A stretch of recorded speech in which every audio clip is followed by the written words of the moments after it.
बुखार non infectious वजह से भी आ सकता है, लेकिन मोस्टली इन्फेक्शन में आता है।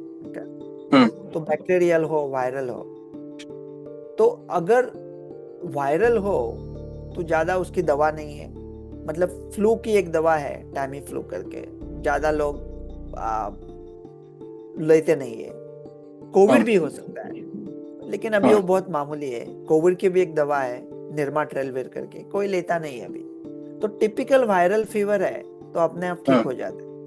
और बैक्टीरियल है तो मतलब शायद साइनस की वजह से है, गले की वजह से है, कान की वजह से है, लंग की वजह से है, तो लोग थोड़ा एंटीबायोटिक खा लेते हैं, तो मैं उसके खिलाफ हूँ कि ज्यादा एंटीबायोटिक वाइटिक खाना नहीं चाहिए। लेकिन जो लोग खाने वाले हैं एनीवे, उनके लिए मैं आसान भाषा में बोल देता हूँ कि बैक्टीरियल फीवर और वायरल फीवर में फर्क कैसे समझे। तो बैक्टीरियल फीवर थोड़ा ज्यादा होता है वायरल फीवर की वजह से कंपैरिजन में। और सबसे अहम चीज होती है ना, वायरल फीवर जो टिपिकली होता है वो पूरे बदन में आपको सिम्टम आते हैं, कि थोड़ी थकान आती है, पूरे मसल्स में दर्द होता है, ये पूरे बॉडी में होता है। और बैक्टीरियल फीवर होता है, हाँ, वो एक जगह पकड़ लेता है। मतलब बुखार पूरे पूरे बदन में है, लेकिन यहाँ पे जो लक्षण है वो एक जगह पे होते हैं, कि गले में होते हैं, नाक में होते हैं। तो अगर लोकलाइज्ड है, सिर्फ दिल्ली के कैंटोनमेंट में है, तो कैनॉट सर्कल में है सिर्फ, तो शायद बैक्टीरियल है। पूरे दिल्ली में है तो शायद मीन्स वायरल। ऐसा समझ ले कि मान के चलिए अगर आपको कहीं पे कट गया है या फिर आपको कहीं पे गले में या फिर सर में दर्द है और उसके बाद फीवर आ रही है, तो ये बैक्टीरियल हो सकता है। हाँ, तो बैक्टीरियल होने की ज्यादा संभावना है।